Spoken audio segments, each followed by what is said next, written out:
1922, Semana de Arte Moderna, morte do Papa, o rei entrega o poder a Mussolini. Nada tenho com isso, simplesmente nasço.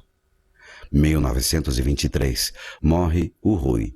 Stalin assume a chefia do poder soviético, push de Hitler em Munique. Eu nada disse, nada me foi perguntado.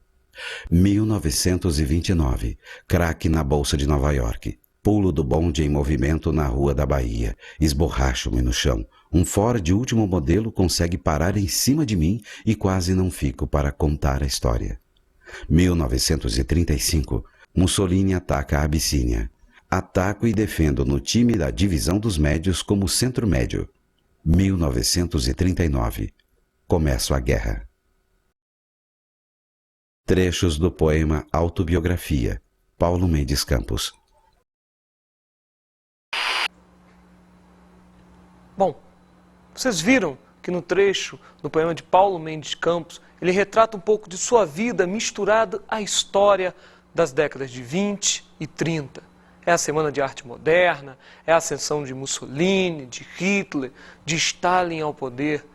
É a quebra da Bolsa de Nova York, é o início da Segunda Guerra Mundial. Mas antes disso, nós vamos falar do nosso tema da aula. O tema da aula de hoje é bem simples. O período entre guerras. Entre 1918, final da Primeira Guerra Mundial, e 1939, o início da Segunda Guerra Mundial. Como subtítulos do período entre guerras, nós temos a Revolução Russa do ano de 1917, a crise de 1929, a famosa quebra da Bolsa de Nova York, e o surgimento de regimes totalitaristas, como o nazismo e o fascismo. Vamos começar com a Revolução Russa? Então vamos ver um trecho de um filme. Vamos lá ver? 12 de março de 1917. Às 3 horas da tarde, o Tsar Nicolau II abdicou. Terminava a dinastia Romanov de 300 anos e começava uma nova fase histórica de transformações radicais na Rússia. A renúncia do Tsar aconteceu depois de meses de tumulto que tornaram seu governo insustentável.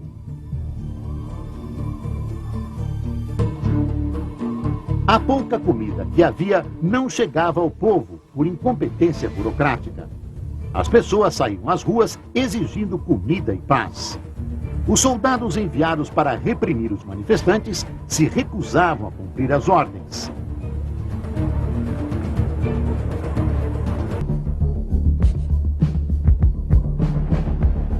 Era a Revolução de Fevereiro pelo calendário russo, março pelo ocidental.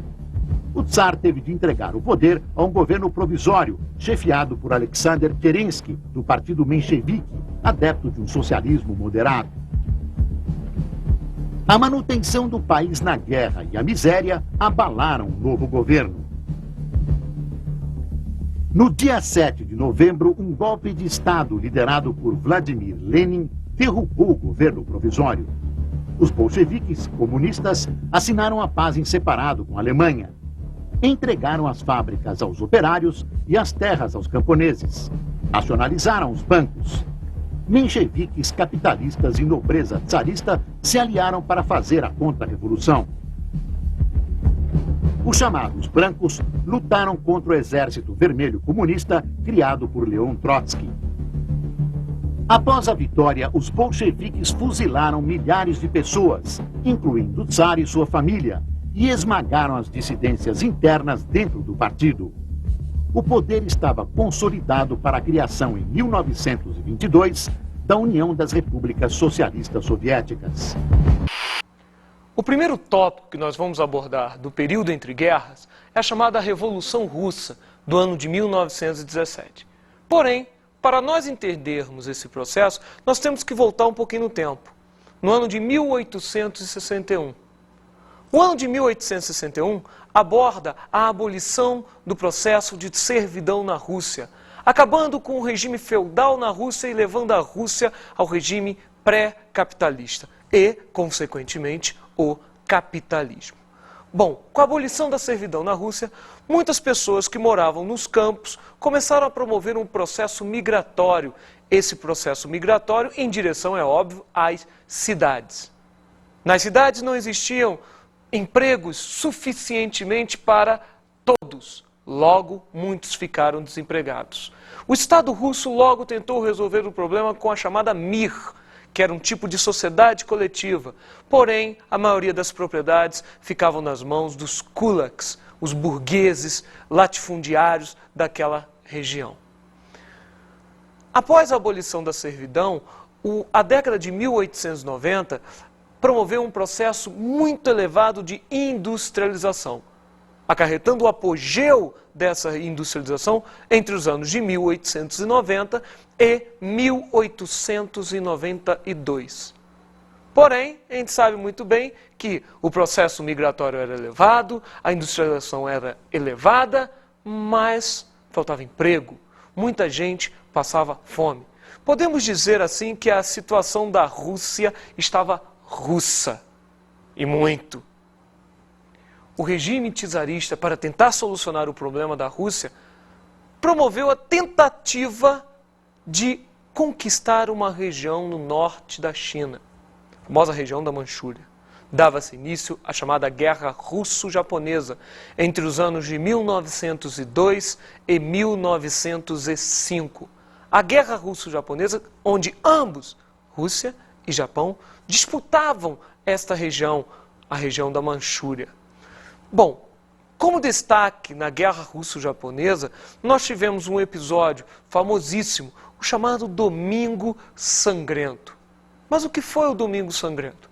A população russa foi para as ruas num dia de semana, coincidentemente, o domingo, manifestar-se contra aquele conflito. Porém, o governo russo, dos czares, decidiu combater aquele movimento. Daí o nome do episódio, Domingo Sangrento. Então vale focar aqui uma coisa. A coisa é bem simples. A Guerra Russo-Japonesa promoveu uma disputa pela região da Manchúria. Região esta que nós vamos escutar em vários momentos da história, seja na Guerra Russo-Japonesa, seja na Primeira Guerra Mundial, seja na Segunda Guerra Mundial. Sempre foi um território bastante importante para os interesses econômicos e estratégicos de Rússia e do Japão. Neste início do século XX, nós tivemos a formação, o surgimento de dois importantes grupos políticos, os menchevistas e os bolchevistas. Os menchevistas, conhecidos como minoria, onde tivemos a participação de três figurinhas importantes. Um carinha chamado Lvov, um outro Martov, e o mais importante de todos, que vai ascender ao poder na primeira revolução, chamada Revolução Branca, Kerensky. Já os bolchevistas são a maioria, considerada a maioria.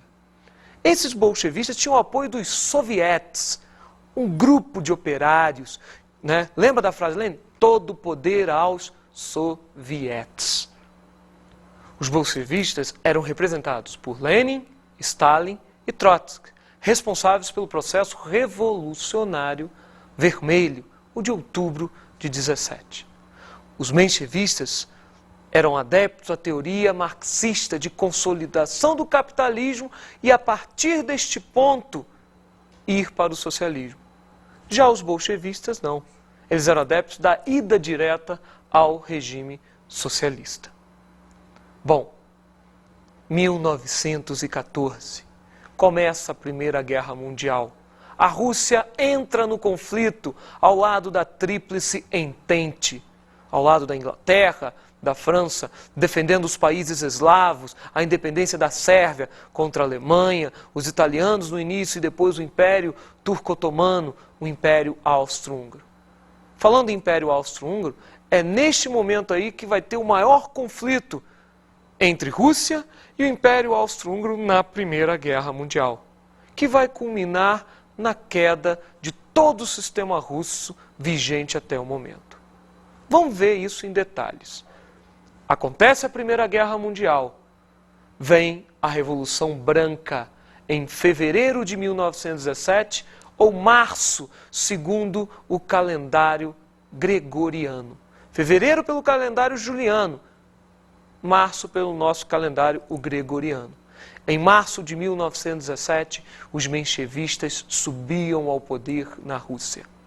A subida deles ao poder não resolve o problema da crise que a Rússia passava. Só tende a agravar-se, principalmente após o episódio da tentativa da Rússia em invadir territórios austríacos. Lembra do Império Austro-Húngaro? Está aí o conflito mais marcante deste momento entre Rússia e o Império Austro-Húngaro. Este conflito vai desestabilizar o poder de Kerensky, que tinha subido ao poder em março de 1917, retirando a famosa família Romanov do poder de Nicolau II. Bom, o fracasso da Revolução Branca, que nós chamamos a subida dos menchevistas ao poder, fortalece a classe de trabalhadores, fortalece os sovietes. E com isso, Lenin, Stalin e Trotsky vão conseguir ascender ao poder no ano de 1917, no mês de outubro, pelo calendário juliano e pelo nosso calendário novembro do ano 17. Isso sim era dada a Revolução Vermelha, a Revolução Socialista, a Revolução do povo, a Revolução do proletário, a Revolução do camponês. Era dado a Revolução Russa. Lenin subiu ao poder. Porém, durante o período que Lenin ficou no poder, ocorreu uma guerra civil entre o Exército Branco e o Exército Vermelho. Este exército, o vermelho, liderado por Trotsky, já o exército branco, patrocinado pela burguesia internacional. No ano de 1921, esta guerra teve o seu final, com a vitória do exército vermelho, e aí a implantação da política de Lenin no poder. Essa política de Lenin estava centralizada na famosa Tese de Abril, ou as Teses de Abril. Uma pequena frase que resume as teses de Abril. Terra, paz, pão. O pão, paz, terra, tanto faz. A importância é divisão da terra para todos. Alimentos para todos. Ninguém pode passar fome. Paz entre a população russa. No ano de 1921 acabava esta guerra, a guerra civil, e começava uma nova era. No mesmo ano, em 1921, era idealizado o comunismo de guerra. Mas o que vem a ser o comunismo de guerra?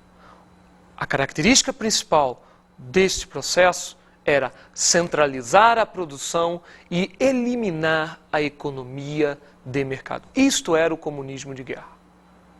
A partir desse ponto, era criada a NEP, chamada Nova Política Econômica. A NEP era fundamentada numa ideologia de fazer uma ação mista entre o capitalismo e o socialismo, permitir a existência da indústria privada para favorecer o crescimento e a competição com a indústria estatal, produzir um produto que fosse capaz de concorrer no mercado internacional. A NEP durou mais ou menos entre 1921 e o ano de 1928. Outro ponto que é interessante é o ano de 22, com dois marcos. Primeiro, 1922, a criação do Comintern. Mas o que vem a ser o Comintern? O Comintern nada mais era do que o Partido Comunista, que vai dominar o cenário russo até a sua queda, do regime socialista em 1991, com o fim da União Soviética. O Partido Comunista que vai ter suas N ramificações no mundo. Por exemplo, a formação, o surgimento do Partido Comunista do Brasil, no mesmo ano, em 22, no Rio de Janeiro.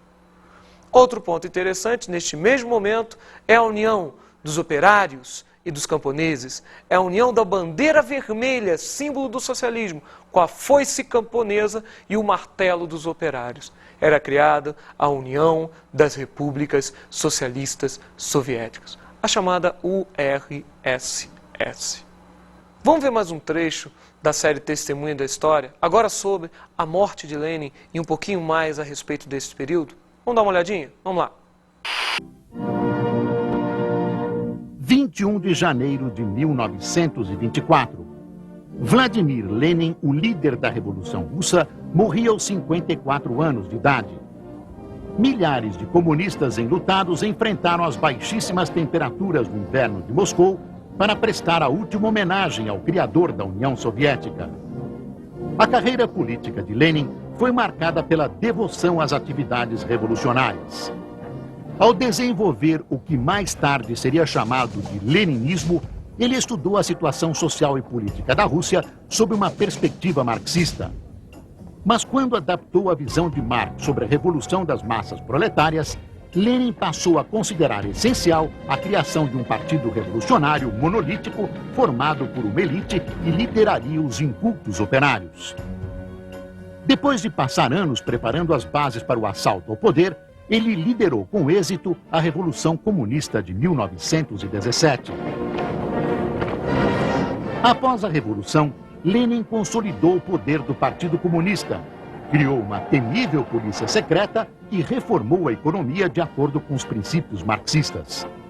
Enfrentou uma guerra civil, a escassez de alimentos, epidemias e protestos. Quando percebeu que a Revolução Russa ficaria ameaçada sem apoio dos camponeses, deu a eles maior controle sobre a terra. No dia 25 de maio de 1922, Lenin sofreu um derrame e, depois de uma longa doença, morreu. Foi sucedido por Joseph Stalin. A cidade de São Petersburgo foi rebatizada de Leningrado em sua homenagem. O mausoléu de Lenin na Praça Vermelha em Moscou tornou-se o mais famoso santuário do mundo comunista. O leninismo continuaria a ser a base do modelo político soviético até os anos 80, quando o questionamento das ideias de Lenin levou ao fim do comunismo e da União Soviética. As estátuas de Lenin foram derrubadas. Uma era tinha terminado. Leningrado voltou a se chamar São Petersburgo. Com o falecimento de Lenin, o poder ficava vago e a disputa pelo poder ficava entre Stalin e Trotsky.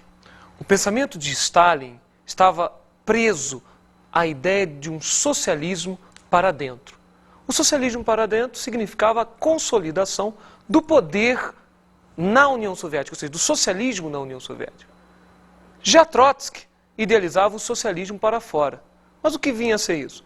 Além de buscar a consolidação do socialismo dentro de sua própria nação, a ideia era expandir o pensamento socialista para o mundo inteiro. Não precisamos dizer quem venceu, né? Stalin venceu o duelo e Trotsky fugiu da União Soviética. Ocorreu um exílio político aí.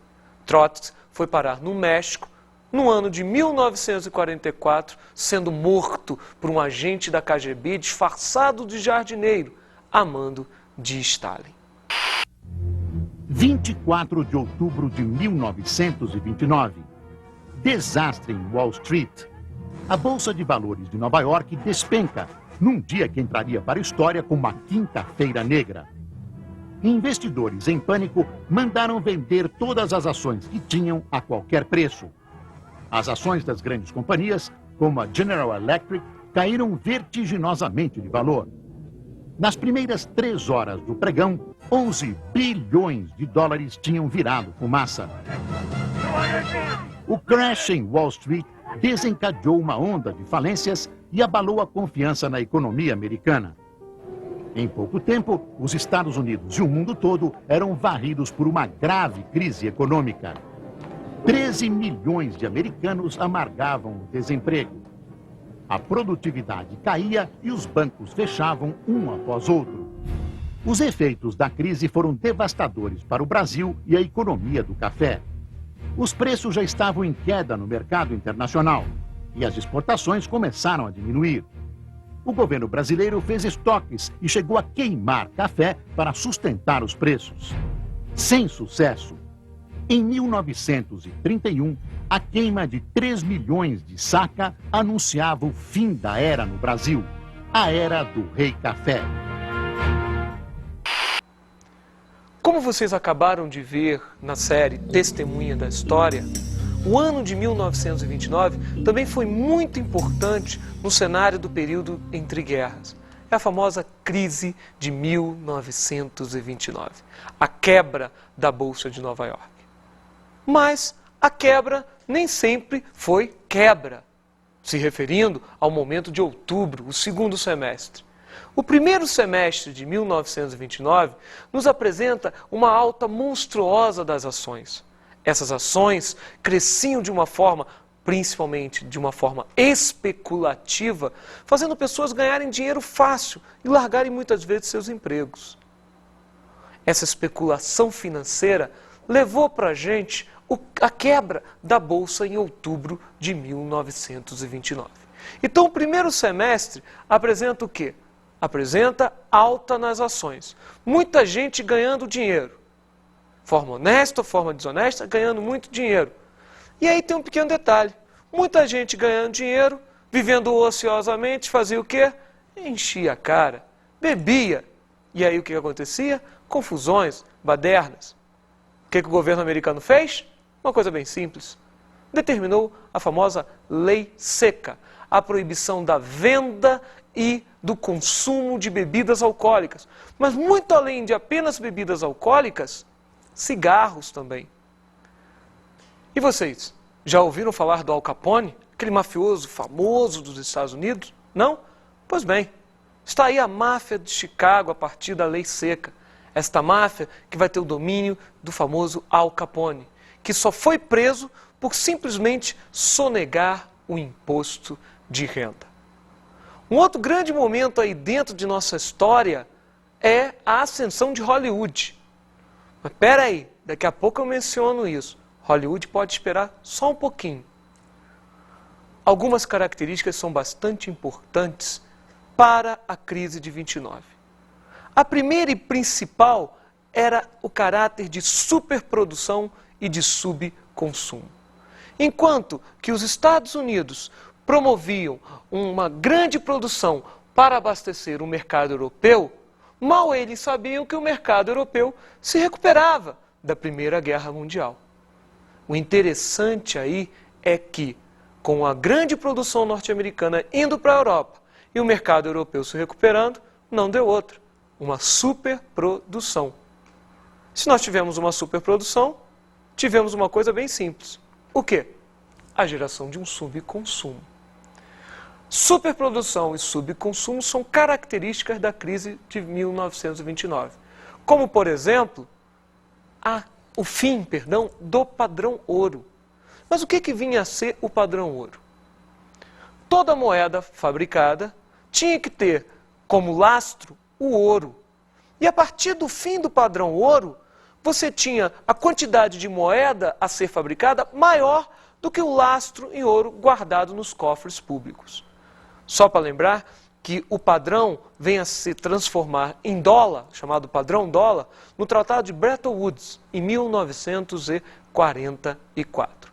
Então nós já temos dois pontos interessantes: a superprodução e o subconsumo e o fim do padrão ouro. Esses dois pontos vão acarretar a falência bancária. Vários bancos vão quebrar neste momento em 1929. Lembrando que a gente já passou do primeiro semestre das altas monstruosas das ações.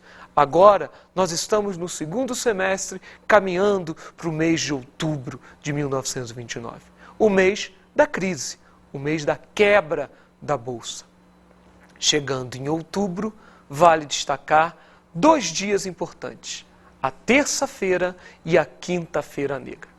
Primeiro, a quinta-feira negra, dia 24 de outubro de 1929. Esse dia 24 de outubro marcou a falência de pequenos e médios industriais. Já na terça-feira negra, 29 de outubro de 1929, a falência total, a quebra das grandes empresas. Não de todas, é óbvio, mas a quebra das grandes empresas, acarretando a famosa quebra da Bolsa de Nova York. Com a Bolsa quebrada, quebra-se o mundo capitalista. A União Soviética, vale ressaltar, é uma exceção por ter um regime socialista.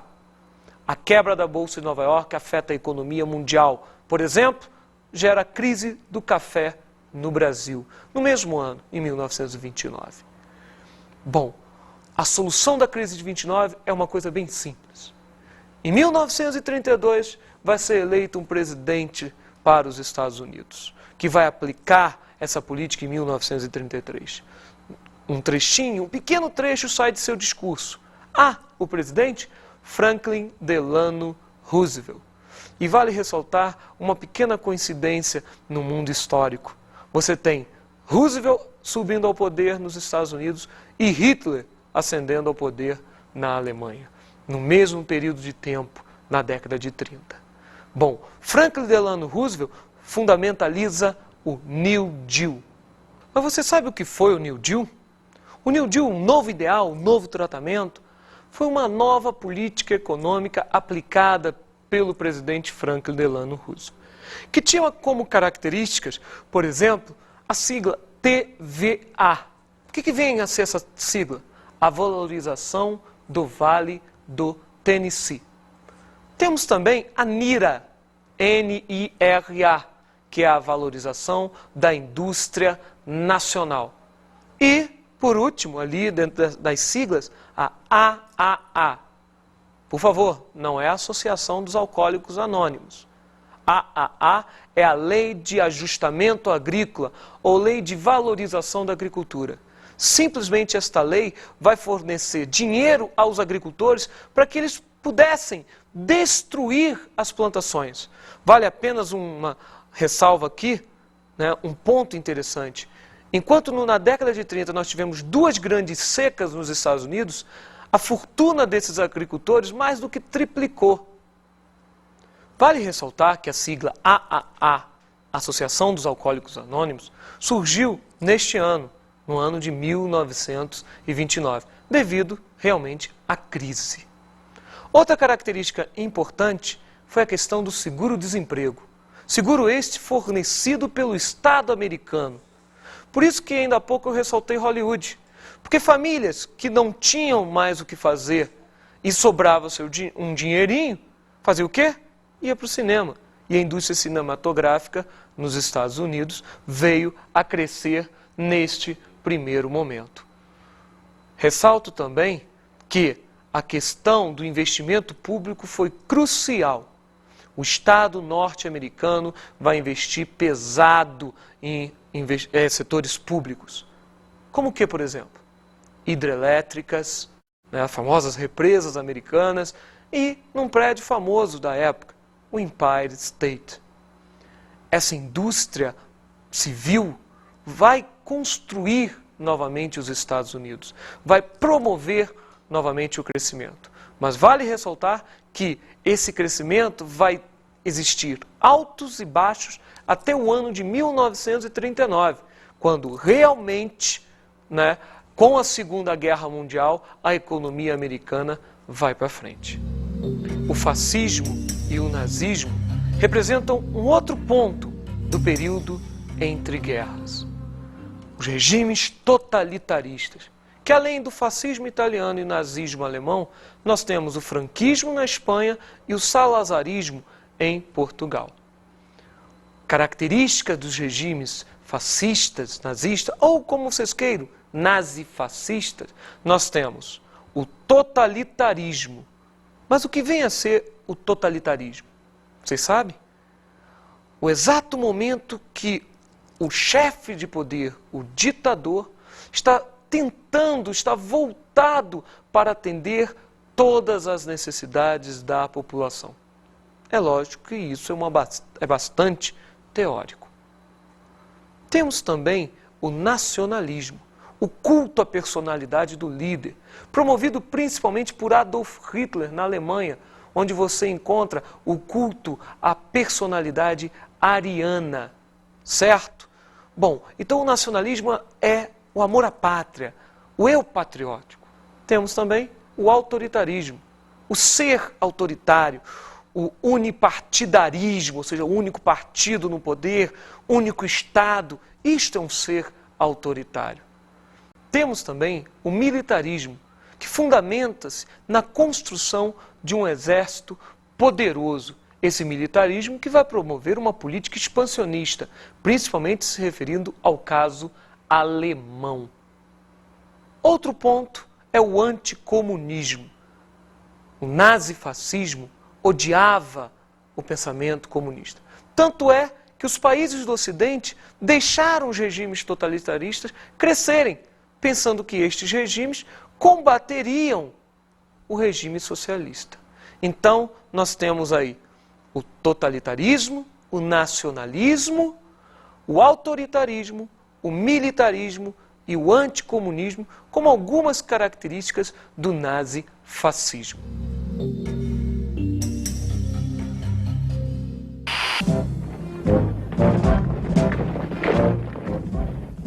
De outubro de 1922, um dia que mudou o destino da Itália e do mundo. A marcha dos fascistas sobre Roma reuniu 40 mil homens da milícia de Benito Mussolini. Eles entraram na capital italiana carregando baionetas e vestindo suas simbólicas camisas negras. Estavam preparados para a luta se necessário. Procurando evitar o confronto, o rei Vítor Emanuel demitiu todo o gabinete e recebeu Mussolini, convidando-o para formar um novo governo. Os fascistas não só encontraram pouca resistência, como foram saudados entusiasticamente. Os italianos ainda sofriam as consequências da Primeira Guerra Mundial, temiam o avanço dos comunistas e buscavam o líder forte. E receberam Mussolini como il duce, o líder, o condutor. Ele formou um governo composto de fascistas e começou a ampliar seu controle sobre a Itália.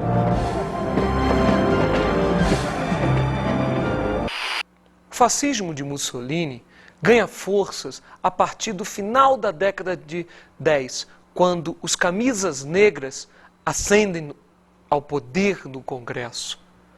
No ano de 22, há a famosa Marcha sobre Roma, onde o Partido Fascista ganha a maior amplitude dentro do cenário italiano.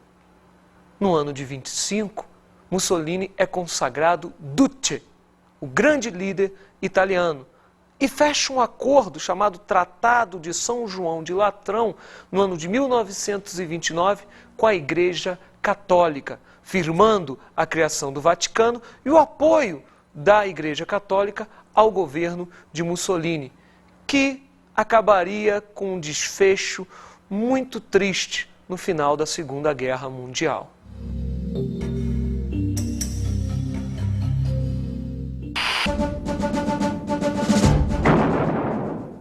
1º de setembro de 1939. A Alemanha nazista invadiu a Polônia, lançando a Europa e depois o mundo inteiro num conflito de proporções catastróficas. Até então, Hitler tinha conseguido tomar territórios com ameaças e intimidação. Mas na Polônia, ele precisava de seu poderio militar. Usando uma tática de combate que se tornaria a marca registrada dos nazistas, a Blitzkrieg, ou Guerra Relâmpago, Hitler mobilizou tanques, aviões e 1 milhão de soldados. O ataque foi rápido e coordenado. O obstáculo final para a ofensiva tinha sido superado algumas semanas antes, quando a Alemanha e a União Soviética assinaram um pacto de não agressão. O tratado secretamente autorizava Hitler a tomar a metade oeste da Polônia, deixando o leste para Stalin. França e Grã-Bretanha tinham prometido ajuda à Polônia e reagiram ao ataque. 3 dias depois, a guerra foi declarada na Europa. Estava começando um conflito brutal e cruel. O nazismo de Hitler ganha forças na década de 20, mesmo período da época de Mussolini. O Partido Nazista e Adolf Hitler tentam promover um golpe de Estado na Alemanha. Eles fracassam e, com isso, Hitler é preso. Em seu período preso, ele cria o Mein Kampf, o livro que vai contar a historinha dele. Vale ressaltar que Adolf Hitler vai disputar o poder com Hindenburg, vai perder, porém vai ser chamado para ser chanceler no ano de 1933. No ano de 1934, Adolf Hitler ascendia ao poder como o Terceiro Reich, o grande líder alemão. E, com isso, começava o crescimento econômico alemão, que entre 34 e 39 Adolf Hitler tira a Alemanha do fundo do poço de uma crise econômica pós-Primeira Guerra Mundial para um país rico, para um país preparado para o segundo conflito. Infelizmente, suas loucuras o levam à perda no período de 45, na Segunda Guerra Mundial. Este homem pegou uma nação destruída, recuperou sua economia e devolveu o orgulho ao seu povo. Em seus 4 primeiros anos de governo, o número de desempregados caiu de 6 milhões para 900 mil pessoas. Este homem fez o produto interno bruto crescer 102% e a renda per capita dobrar. Aumentou os lucros das empresas de 175 milhões para 5 bilhões de marcos. E reduziu uma hiperinflação a no máximo 25% ao ano. Este homem adorava música e pintura. E quando jovem, imaginava seguir a carreira artística. É possível contar um monte de mentiras, dizendo só a verdade. Por isso, é preciso tomar muito cuidado com a informação e o jornal que você recebe. Folha de São Paulo, o jornal que mais se compra e o que nunca se vende.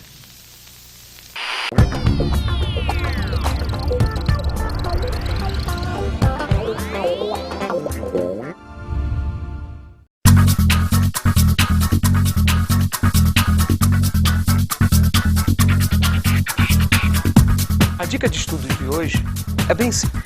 São 2 obras fabulosas. Dr. Zhivago, de Boris Pasternak, e A Arquitetura da Destruição, de Peter Klohn. Tá legal? Estão bem atentos? Um abraço, até mais.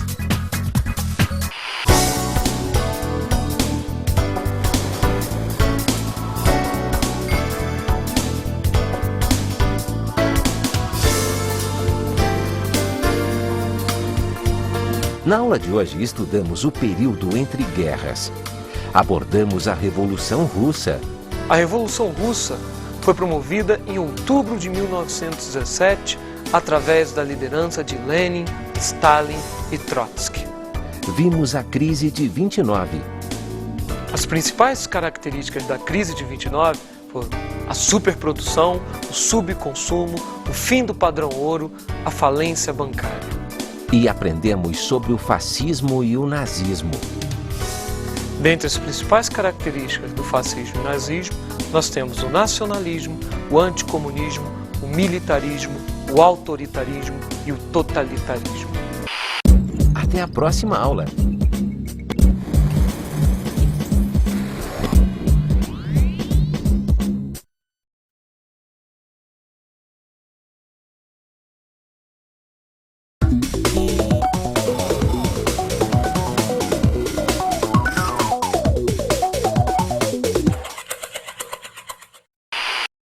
Olá, colega professor, tudo bom? A dica de hoje é bem simples. Vamos fazer um exercício a respeito do momento nazifascista. Que tal nós compararmos ditaduras atuais com ditaduras do nazismo e do fascismo? Reúna a turma em grupo e faça isso. Vamos compará-las. Tá legal? Por hoje é só. Tchau.